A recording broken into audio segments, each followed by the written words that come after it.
Overall experience राम्रो नै लाग्यो होइन एक्साइटेड थियो सबैजना होइन अब हेर्ने हो भने अब फर्स्ट इनिङमा 290 रन राम्रो नै टार्गेट हामीले गरिरहेको थियौँ होइन तर थाहा सबैलाई थाहा छ टेस्ट नेसन प्लेइङ हो अब राम्रो खेलिहाल्छ भन्ने कुरा होइन सो तिनीहरू राम्रो खेल्यो क्रेडिट गोज टु देम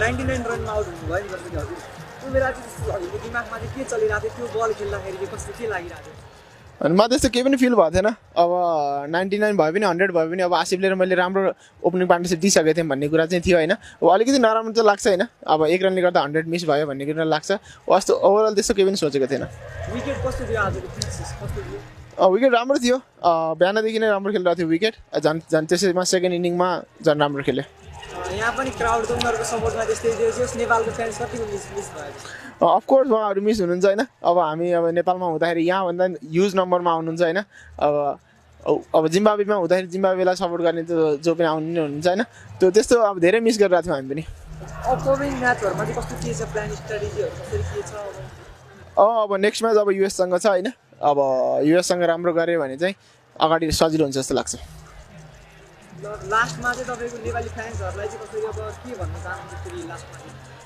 सबैलाई अब यस्तै माया गर्नु होला होइन सपोर्ट गर्नु होला होइन अब आज अलिकति ब्याड डे भयो होइन अब नेक्स्ट डेबाट चाहिँ राम्रो हुन्छ जस्तो लाग्छ thank you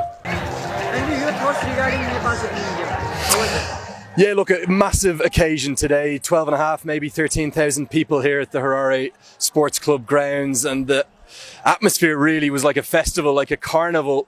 And for the first half of this game, Nepal were right on top. They batted brilliantly. They posted 290. At one point, they probably felt like they should have made maybe 320 or something to that extent. In fact, if Kushal could have kept going for maybe another 10 or 15 balls, that 320 or 330 was on. It was a very good batting wicket, but it was a difficult first 40 minutes or so. So I thought Asif Sheikh and Kushal Bhurtel did brilliantly well to get through that difficult period.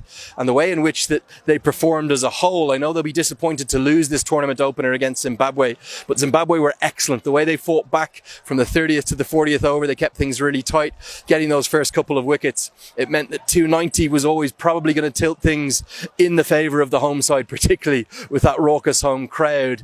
And in the end, because of Sean Williams and Craig Irvine's brilliant Zimbabwe, they did it quite comfortably, but so many positives to take for Nepal.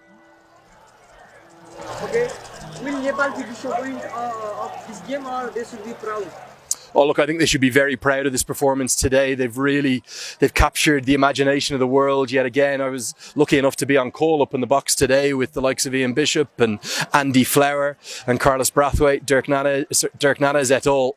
And, you know, their thoughts, Pami and Bang were there with me too, their thoughts were that this was a side that was moving in the right direction and going to make real waves in the cricketing world in the years to come. It's all part of the journey that Monty Desai and Rohit Paudel are taking this side on. Of course, they're going to be disappointed with the results. You want to win every game you can. In fact, that's only the second defeat of Monty Desai's tenure.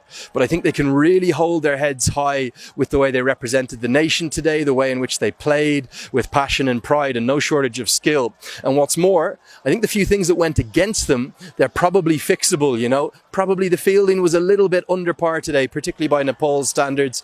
I would have felt that that was maybe a 4 out of 10 performance in the field. They can field much better than that. Bowling, maybe just a little bit too full at first and at points on the hunt for wickets.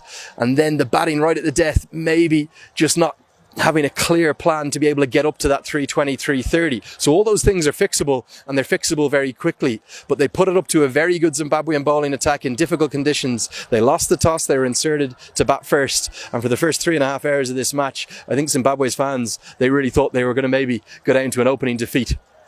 Okay, and finally, how will Nepal perform the rest of the matches? Yeah, look, it's such a cutthroat competition. It really is. Every game feels like a must-win final. They can't do anything about the Zimbabwe game now. That is gone. And if Zimbabwe go through to the Super 6, they'll lose that potential 2 points as the points carry through. But I don't think they should worry about that. All eyes on the Monty Desai and the Rohit Paudel process, which is very much take one game at a time. In fact, take one ball at a time, win those one ball battles. And next up, it's USA. Now, that will not be an easy game. USA were exceptional today against the West Indies. They still haven't quite finished, but I think they're only going to lose by about maybe 30, 35 runs, something like that. Gajanan Singh on the verge of making an incredible century. And they had the West Indies in big trouble with the ball. The advantage for USA, it will be a second consecutive game for them at the Takashinga Cricket Club. So they're going to know those conditions maybe a little bit better than Nepal will, and also probably concerned with Sampal Kami. I'm not sure whether that injury, it looked like a hand injury, maybe sort of a split webbing, whether or not he's going to be available. But I think they've got to believe that they can beat the USA. They've done that before. In fact, they've done it several times, particularly on home soil. If they can beat the USA, they're probably one win away then from the Super Six, and in many ways they can look forward to the West Indies game here back at the HSC with really nothing to lose. Imagine that. Could be a very first win over a test nation in the shape of the West Indies. I think I'm incredibly proud of the lads, as everyone in the country should be, and there's still a lot of cricket to be played in this tournament for Nepal.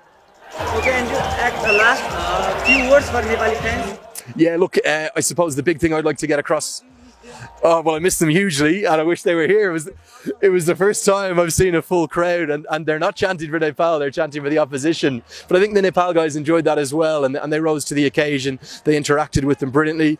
From my end, I just want to say a massive thanks, a huge dandavad for everyone's support. I've had, I'm not exaggerating here, thousands of messages, firstly asking me, was I going to be coming here to commentate? And then when we were finally able to announce that I was here to commentate, people wishing me well, and it's, as always, it's overwhelming. So a huge thanks from the bottom of my heart. And I'm not hoping just to be here for the group stages for Nepal. I'm hoping to be here for the Super 6 stage for them. And I have every belief that they're going to get through to that and maybe beat a test nation for the very first time. So a massive dandavad from me.